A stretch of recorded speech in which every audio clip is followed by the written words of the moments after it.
ಇವತ್ತಿನ ಟಾಪ್ 4ನೇ ಸ್ಟೋರಿ ಕಡೆ ಗಮನ ಕೊಡ್ತಾ ಹೋಗೋಣ. ನಾವೀಗ ದುಬಾರಿ ದುನಿಯಾದಲ್ಲಿ ಜೀವನ ನಡೆಸ್ತಾ ಇದ್ದೀವಿ. ಹಾಲು, ಮೊಸರು, ಬೆಣ್ಣೆ, ತುಪ್ಪ, ಪೆಟ್ರೋಲ್, ಡೀಸೆಲ್ ಒಂದಲ್ಲ ಎರಡಲ್ಲ ಎಲ್ಲವೂ ಕೂಡ ಒಂದು ರೀತಿ ರೇಟ್ಗಳು ಜಾಸ್ತಿ ಆಗಿದೆ. ಇದರ ನಡುವೆ ನಮ್ಮ ಮೆಟ್ರೋ ಪ್ರಯಾಣಿಕರಿಗೆ ಮತ್ತೊಂದು ಶಾಕಿಂಗ್ ಸುದ್ದಿ ಎದುರಾಗಿದೆ.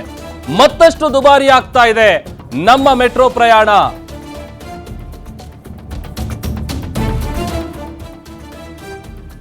ಮತ್ತೆ 5% ಟಿಕೆಟ್ ದರ ಹೆಚ್ಚಳಕ್ಕೆ BMRCL ಡಿಸೈಡ್ ಮಾಡಿದೆ. ದೇಶದಲ್ಲೇ ದುಬಾರಿ ಆಗಿದೆ ನಮ್ಮ ಮೆಟ್ರೋ ಪ್ರಯಾಣ. ಪ್ರತಿದಿನ ಲಕ್ಷಾಂತರ ಸಂಖ್ಯೆಯಲ್ಲಿ ಪ್ರಯಾಣಿಕರು ಮೆಟ್ರೋವನ್ನು ಬಳಸ್ತಾ ಇದ್ದಾರೆ. ಹೆಚ್ಚು ಕಡಿಮೆ 10 ಲಕ್ಷ ಮಂದಿ ಪ್ರತಿದಿನ ಓಡಾಡ್ತಾರೆ. ಯಾಕಂತಂದ್ರೆ ಬೆಂಗಳೂರಲ್ಲಿ ಟ್ರಾಫಿಕ್ ಕೂಡ ಸಿಕ್ಕಾಪಟ್ಟೆ. ಆ ಟ್ರಾಫಿಕ್ನ ಕಿರಿಕಿರಿ ಬೇಡಪ್ಪ ಅಂತ ಅಂದ್ರೆ ನಮ್ಮ ಮೆಟ್ರೋದಲ್ಲಿ ಓಡಾಡ್ತಾರೆ. ಪ್ರಯಾಣಿಕರ ಜೇಬಿಗೆ ಕತ್ತರಿ ಹಾಕೋದಕ್ಕೆ ಈಗ ನಮ್ಮ ಮೆಟ್ರೋ ಮತ್ತೆ ಮುಂದಾಗ್ತಾ ಇದೆ. ಇತ್ತೀಚೆಗಷ್ಟೇ ನಿರ್ವಹಣಾ ವೆಚ್ಚ ಅಂತ ಹೇಳಿ ಒಂದಷ್ಟು ದರಗಳನ್ನ ಏರಿಕೆ ಮಾಡಿತ್ತು ನಿಗಮ. ಇದೀಗ ಮತ್ತೆ ದರ ಪರಿಷ್ಕರಣೆಗೆ ಮುಂದಾಗಿದೆ BMRCL ಸಂಸ್ಥೆಯ ನಿರ್ಧಾರಕ್ಕೆ ಸಾರ್ವಜನಿಕರು ತೀವ್ರ ಆಕ್ಷೇಪ ವ್ಯಕ್ತಪಡಿಸ್ತಾ ಇದ್ದಾರೆ. ಪ್ರತಿ ವರ್ಷ ರೈಲುಗಳ ಟಿಕೆಟ್ ದರ ಪರಿಷ್ಕರಣೆಗೆ ಪ್ರಯಾಣಿಕರು ಒಂದು ರೀತಿ ಬೇಸರ ಹೊರ ಹಾಕಿದ್ದಾರೆ.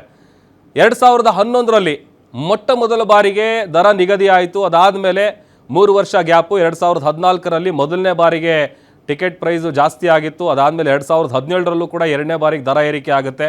ಬಳಿಕ 2022, ಆಮೇಲೆ ಇತ್ತೀಚೆಗೆ ಕಳೆದ ವರ್ಷ 2025ರಲ್ಲಿ 4ನೇ ಬಾರಿಗೆ ದರ ಪರಿಷ್ಕರಣೆ ಆಗಿತ್ತು. ಈಗ ಮತ್ತೆ 5% ಟಿಕೆಟ್ ಪ್ರೈಸ್ನ ಹೈಕ್ ಮಾಡೋದಕ್ಕೆ BMRCL ನಿರ್ಧರಿಸಿದೆ.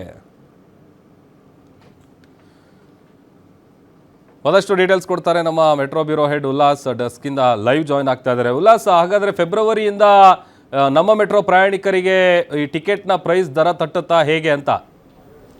ಖಂಡಿತವಾಗ್ಲೂ ಪ್ರಭು, ಕಳೆದ ಅಂದರೆ 2025ರ ಏಪ್ರಿಲ್ ಮೇ ತಿಂಗಳಲ್ಲಿ BMRCL ಒಂದು ಸಮಿತಿಯನ್ನು ರಚನೆ ಮಾಡಿತ್ತು. ಆ ಒಂದು ಸಮಿತಿಯ ಪ್ರಕಾರ ಪ್ರತಿ ವರ್ಷ ಫೆಬ್ರವರಿ ತಿಂಗಳಲ್ಲಿ ನಾವು 5ರಿಂದ 10% ಮೆಟ್ರೋ ಪ್ರಯಾಣ ದರವನ್ನು ಏರಿಕೆ ಮಾಡಬೇಕು ಅನ್ನುವಂತಹ ಒಂದು ತೀರ್ಮಾನಕ್ಕೆ ಬಂದಿತ್ತು.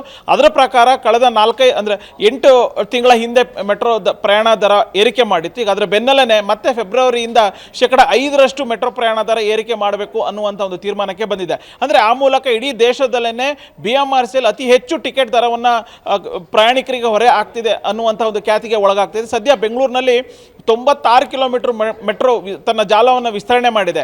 ಜೊತೆಗೆ ಅವೈಜ್ಞಾನಿಕವಾಗಿ ಕಳೆದ ಬಾರಿ ಅಂದರೆ 2025ರಲ್ಲಿ ದರ ಹೆಚ್ಚಳ ಮಾಡಿದಾಗ ಅವೈಜ್ಞಾನಿಕವಾಗಿ ಹೆಚ್ಚಳವನ್ನು ಮಾಡಿತ್ತು.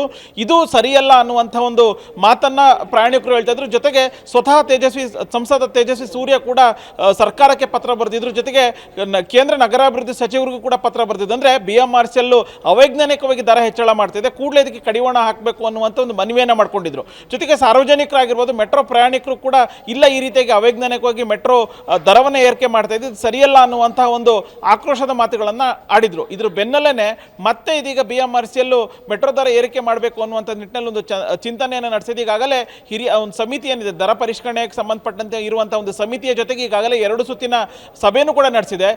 ಇನ್ನೊಂದು ಸುತ್ತಿನ ಸಭೆ ಮಾತ್ರ ಬಾಕಿ ಇದೆ. ಆ ಒಂದು ಸಭೆಯ ಬಳಿಕ ರಾಜ್ಯ ಸರ್ಕಾರಕ್ಕೆ ಇಲ್ಲ, ನಾವು ಇಂತಿಷ್ಟು ಪ್ರಯಾಣ ದರವನ್ನು ಹೆಚ್ಚಳ ಮಾಡಬೇಕು ಅನ್ನುವಂಥ ತೀರ್ಮಾನಕ್ಕೆ ಬಂದಿತ್ತು. ಅದಕ್ಕೆ ಅನುಮೋದನೆ ಕೊಡಿ ಅನ್ನುವಂಥ ಒಂದು ಸಭೆಯ ನಿರ್ಧಾರವನ್ನು ರಾಜ್ಯ ಹಣಕಾಸು ಇಲಾಖೆಗೆ ಕಳಿಸ್ತಾರೆ. ಸೊ ಮೆಟ್ರೋ ನಿಗಮ ಈ ಒಂದು ಪ್ರಸ್ತಾವನೆಯನ್ನು ಕಳಿಸಿದ ತಕ್ಷಣವೇ ರಾಜ್ಯ ಸರ್ಕಾರ 5 ಮೂಲಗಳ ಪ್ರಕಾರ 5% ಹೆಚ್ಚಳ ಆಗುತ್ತೆ ಅನ್ನುವಂಥದ್ದು ತಿಳಿದು ಬರ್ತಾ ಇದೆ.